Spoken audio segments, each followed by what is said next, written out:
मेरा नाम डॉक्टर सोमिल कंसल है। मैं एपेक्स हॉस्पिटल अमृतसर में न्यूरोसर्जन हूँ। आज मैं आपको एक बीमारी जिसको एपिलेप्सी कहते हैं उसके बारे में कुछ बताना चाहता हूँ। एपिलेप्सी ऐसी बीमारी है जो कि दिमाग से कंसर्न है और इसमें दौरे पड़ते हैं। ये दौरे किसी भी एज में हो सकते हैं और आदमी और औरत में बराबरी की मात्रा में हो सकते हैं। ये दौरे किस तरह के हो सकते हैं इसके लिए मैं आपको बताता हूँ।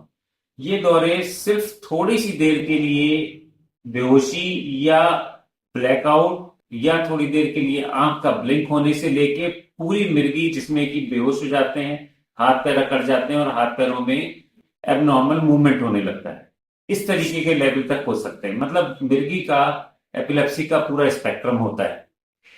अब इसके कारण क्या होते हैं? बहुत से केसेस में इसका कारण पता ही नहीं चलता कि ये क्यों हुआ। जो सबसे कॉमन टेस्ट इसके लिए होता है उसको एमआरआई कहते हैं। एमआरआई में कई बार हमें कारण मिल जाता है, जिसके केसेस में हम इनको कहते हैं सेकेंडरी एपिलेप्सी, मतलब ब्रेन में कोई कारण है उसकी वजह से होने वाली एपिलेप्सी। पर कई बार हमें पता ही नहीं चलता किस वजह से एपिलेप्सी हो रही है, उसको कहते हैं प्राइमरी एपिलेप्सी। पर दोनों ही केसेस में एपिलेप्सी का ट्रीटमेंट जरूरी है। कभी कभी चोट लगने के कारण भी एक बार का दौरा पड़ जाता है, जो कि दिमाग के अंदर चोट लगने से इलेक्ट्रिकल एक्टिविटी का शॉर्ट हो जाने की वजह से होता है। ये यूजुअली सेल्फ लिमिटिंग होता है और कई बार इसके लिए आगे दवा नहीं देनी पड़ती।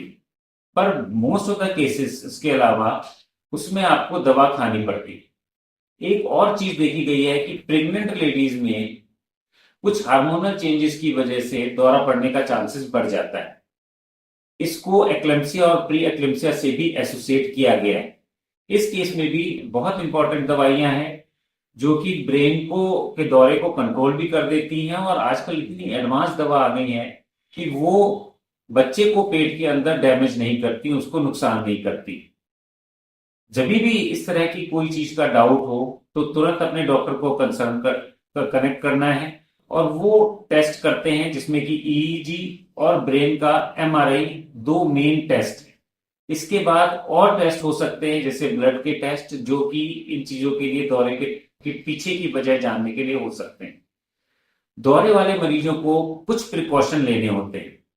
जिन मरीजों को दौरा पड़ता है और उनको पता है कि उनको दौरा पड़ता है, उनको ड्राइविंग नहीं करनी है जब तक कि डॉक्टर उनको प्रिस्क्राइब ना करे, ड्राइविंग के लिए अलाउ ना करे।